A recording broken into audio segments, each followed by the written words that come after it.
What's up guys, TJ Got Kicks 89 here, back with another review for you guys. Today we have got I would want to say it's a thrift pickup, but it's a used pickup of a pair of Air Force Ones. Recently I've been into, I'm not making gang signs, I swear, but recently I've been into recollecting Air Force Ones. I used to have an obsession during the hip hop era, because the Air Force One is technically the shoe, one of the shoes of hip hop. And I've got with me, oh god, the box is huge, an obnoxiously large box. This is the Air Force One Ricardo TC, and this was the second collection between Ricardo TC and Nike. It comes in this Nike Lab. I call this the Nike Lab box, but it's black. The foam posits also came in this style of a box. You got the Ricardo TC logo just right there, and on the bottom you've got copywriting and the initial retail price of this shoe. So colorway is gym red, opti yellow, and black, and this is what they look like. Backstory on the shoe is I got this for only 100 ringgit. I heard that they hit outlets when they initially released, so people basically don't like this shoe. But I buy what I wear, so I review the left pair, and this is essentially the shoe. This is the Ricardo TC Air Force One, the victorious Minatorous collection, his second collaboration with Nike Sportswear. Ricardo TC is the most notably known for his work with the fashion brand house Givenchy.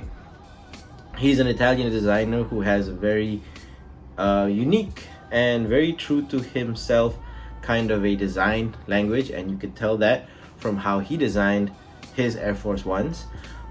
Interestingly, the design cues in this Air Force One mirrors that and is carried over from the first Air Force One High collection that he had.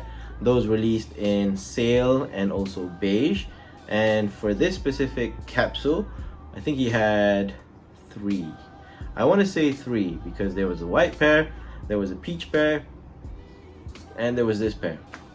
Correct me if I'm wrong. But I got this for 100 ringgit with the missing strap, but who cares? Where do we start? Okay, I'm not gonna go into what makes this shoe, or basically I'm not gonna talk you through this shoe, but I want to talk about what makes this shoe, and possibly his first collab, which is going for an obnoxious resale price right now,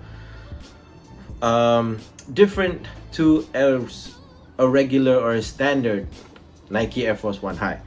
Firstly, it's the materials, and I think my girlfriend knows that I obsess over really good materials, especially when it's on a shoe. And despite this shoe not being heavily used, you just open up the box and you get this strong whiff of like a leather jacket, and that shows that the shoe has really good materials. And I decided to kind of research and kind of compare that. So I went to Atmos when I got this shoe, Atmos KLCC, and I was comparing the latest Air Force One Anniversary Edition Jewel Swoosh all whites.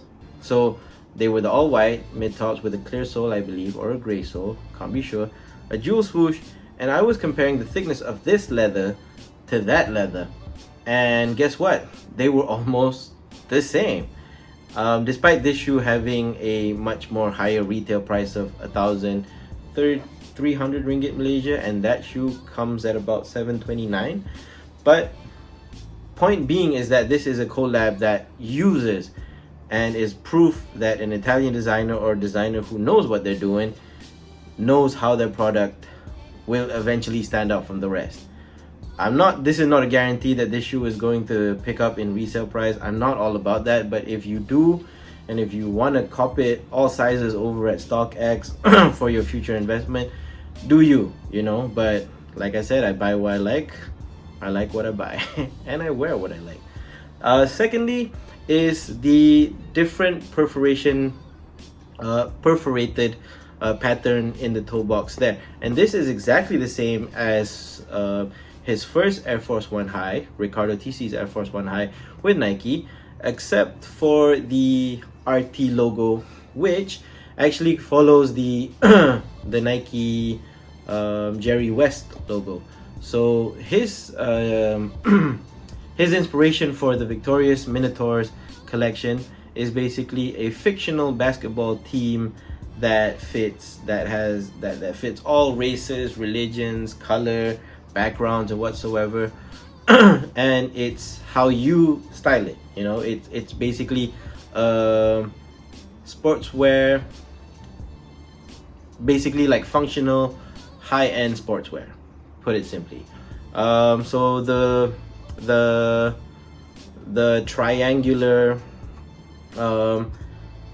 perforated pattern here kind of reminds me of the Patrick Moore's K1X's, but this was obviously done to I don't know what the inspiration is behind it, but hey, ask the man himself if you want to find out. But that like Drake's Air Force One, certified lover boy Air Force One, had like the hearts all across it. This is why this Air Force One High stands apart from other Air Force One High.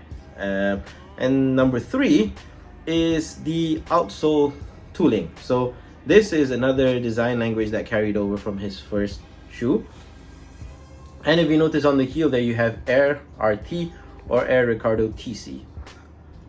And I think just having that kind of, because Nike has to change the toolings, and just listen to Nightwing ran on about this, but Nike has to redesign the entire mold for this sole, just for this specific shoe, just to add that little detail down there, and there has been no other changes to the outsole, I believe.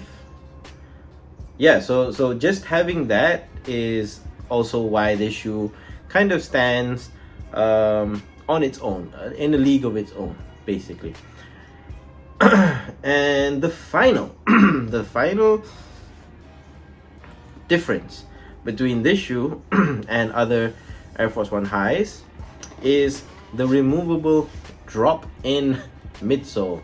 And being a kid who is obsessed with technology, I am so tempted to cut this open and see if there's full-length air inside it, but I believe there's not. I believe this could only be heel air, but hey, there's a specific reason why I prefer this in an Air Force.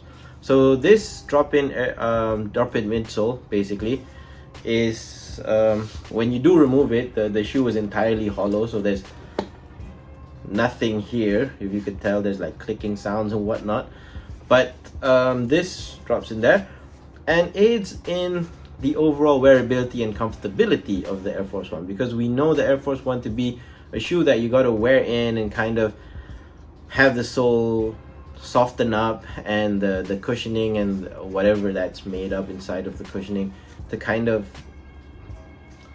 jadi lembut sikit so that it compresses better. But this, when you put this inside the Air Force One, helps so much because you don't really depend on the entire midsole to kind of break in and become soft. I don't know, it's just a feeling that you gotta feel for yourself. But when you put the shoe on, the first thing that you notice is how comfortable it is, and that is no joke. It's one of the most comfortable Air Force Ones I've ever worn out of the box. Granted that this is a used pair, but still, like even if you buy a used pair of Air Force Ones, it's still gonna feel slightly clunky until you really wear it in and that's almost towards the end of its lifetime, sometimes if you're lucky. But the insole, that drop-in midsole, just aids so much and is one of the main reasons why I wanted to try and pick up the shoe in the first place. So aside from that, let's just go over the materials. It's just all around really great leather all around. You've got synthetic panels only on the heel portion of the shoe, yes, but that's split, so the backing of it is actual leather. The top of this Nike RT patch where the strap usually goes through is synthetic leather on top with actual genuine leather at the bottom. The lining here, the white lining on the collar of the shoe, is also a synthetic leather, and I can confirm that. Yep. The backing of the shoe is also synthetic leather, but everything else, the tongue, the piping around the tongue with the stitching, is actual leather, and that is really hard to find in an Air Force One. The only gripe that I have with an Air Force One is that it just uses that really plasticky cardboard hard leather, and if you wanted to have something that's more comfortable, you're gonna have to pay a little bit more of a premium price, which is $629 for the anniversary edition or the color of the month Air Force Ones. So without having to pay that extra buck, I saved myself 150 bucks. Shout out to Sholorios or the FZ150 shoe cleaner. But that is essentially the review of the Air Force One High Ricardo TC Victorious Minatorous. This is the black, solar red, and opti yellow colorway. Is it solar red? Shit, hold up. Is it solar red? Sorry, no. It's gym red and the optical yellow colorway of the Air Force One High Ricardo TC. And I am very glad that I purchased this shoe, and I hope that if you are looking for this shoe, there are a few pairs available out there in the marketplace, in Malaysia at least. Where you're viewing, probably you might be able to find these over at the thrift or at a clearance rack somewhere. Hopefully it's still around. This shoe released back in 2018, by the way. But that's essentially it. Very happy to have this Air Force One in my collection. Hopefully I will wear it to the ground, and then I'll just replace the outsole. But I'm gonna miss that Air RT in the heel there. But whatever. Wear your shoes. Buy what you like. Wear what you like, guys. TJ got kicks. Ricardo TC, you did a great one on this one.